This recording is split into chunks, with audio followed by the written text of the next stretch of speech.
Eu tomei porrada de milícia digital desde 2015, 14 ali, porrada pesada. Os caras entravam na página dos contratantes e falavam, se tiver show a gente vai quebrar tudo, se você contratar a gente... E os caras ficavam assustados, né, cara?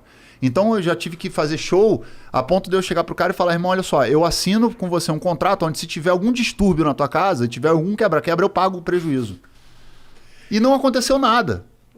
Nunca aconteceu nada, sempre ficava no campo da internet. Mas só que as pessoas não têm a mesma casca que eu tenho. Não sabem lidar com esse ataque da mesma maneira que eu sei lidar. Então foi muito pesado isso, foi tudo muito pesado. O fato de você estar na internet há muito tempo também te faz conhecer um pouco mais esse lugar do que quem é pego de surpresa. Sim. Você sabe como funciona. Você sabe que essa raiva... Você já viu pessoas provavelmente que te odeiam hoje e já gostam de você um pouco mais amanhã. Quer dizer, essa histeria, ela é muito momentânea, né? Sim. Pô, é enlouquecedor para quem não entende o que acontece. Caralho, quem olha qualquer matéria que sai do Rafinha no UOL, acho que eu sou o cara mais odiado do Brasil. As pessoas me adoram quando eu saio na rua. Sim. E aí, sim. Como é que vai fazer? Agora, quem não... Assim, eu tô te contando uma coisa aqui que... Não, você passou por coisa muito pior. Eu vou escrever no livro, né? Que eu vou documentar, porque não é... Existem outras questões muito mais profundas e muito mais graves também, de ameaça, de coisas que são... Você sofreu ameaça de morte? Porra, meu filho tá aqui, ele sabe o quanto a gente sofreu em relação a essas questões, o quanto a gente teve que se proteger de coisas absurdas, sacou? Então, assim, as pessoas não têm coisas que realmente te deram medo mesmo? A menor ideia. Coisas que te deram medo, tipo, você achou que realmente poderia, a tua segurança estar em risco? Cara, a minha segurança tanto ficou em risco que eu fui chamado pelo Ministério dos Direitos Humanos na época. Na época era o governo Dilma. E o Ministério dos Direitos Humanos, que tem um setor que deve provavelmente ficar observando os militantes, ativistas, etc. Eu vou deixar bem claro que eu nunca fui partidário, nunca fiz parte do PT, nunca me atuei por conta do PT, atuei por conta de acreditar que era um golpe que estava sendo feito contra a Dilma. E eles me ligaram, me chamaram em Brasília, numa reunião olho no olho, e falaram, olha, a gente vai ter que botar... algumas pessoas fazendo a sua proteção, me botaram num programa que eu nem sabia que existia, que era um programa de proteção ao ativista, que é pra gente que trabalha em garimpo, ativistas que trabalham em lugares que tem muita violência. E eles falaram, a gente identificou muitos movimentos que estão colocando a segurança da sua família, a sua em risco, e você vai ter que ter... E aí, tipo, todo lugar que eu ia no Brasil... tinham que mandar uma coisa por escrito para o delegado da cidade local. Ele tinha que receber e ficar responsável pela minha segurança na cidade. Então, todos os lugares onde eu ia no Brasil, alguém recebia do Ministério... Uma notificação do Ministério dizendo, você é responsável pela segurança do Tico Santa Cruz aí nessa cidade. Se acontecer alguma coisa, a responsabilidade é tua. Caralho, e aí, todo lugar eu ia, e eu tinha que ter esse cuidado.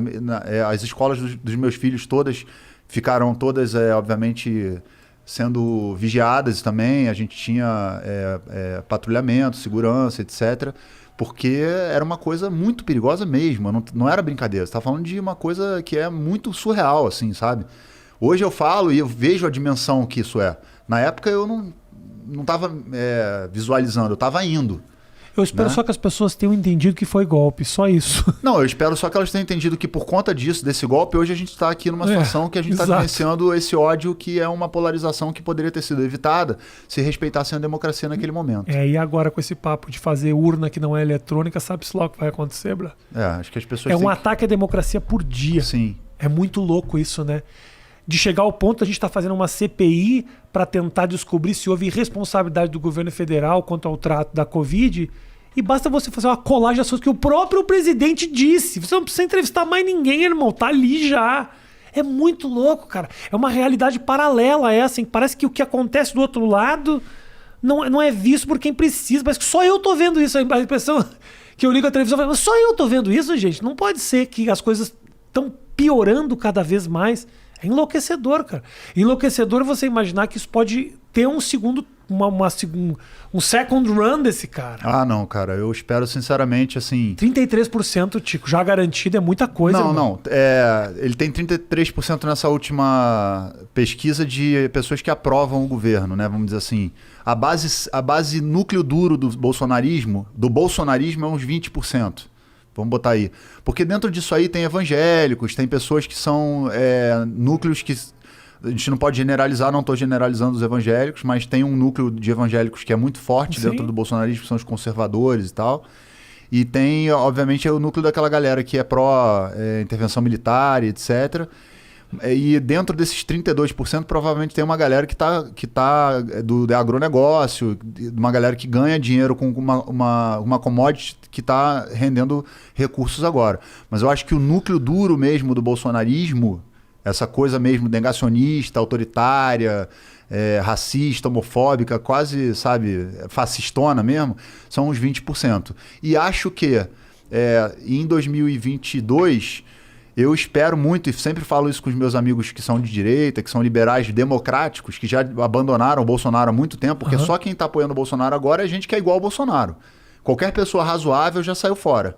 Então é por isso que eu também nem tenho diálogo com essas pessoas, que são bolsonaristas. Essa você não ganha. Não, essa daí não adianta. Então eu falo para eles, cara, vamos, que eu digo vamos, porque eu acho que todos nós temos que participar numa conjuntura política que coloca em 2022 2 candidatos na disputa que sejam do campo democrático. Para quê? Para evitar que depois que o cara da direita fala assim, o outro candidato é o Lula, então eu vou ter que votar no Bolsonaro. Sim. Pau no seu cu. Uhum. Entendeu? Tipo, quem votar no Bolsonaro em 2022 é fascista como Bolsonaro, porque já deu para ver toda a incapacidade. Eu aposto com você que nenhuma dessas pessoas que votaram no Bolsonaro colocariam o Bolsonaro para ser síndico do próprio prédio. Colocariam o Bolsonaro para ser presidente da própria empresa. Esses caras que falam que são liberais, Paulo Guedes. Bota o Bolsonaro aí na tua empresa, então.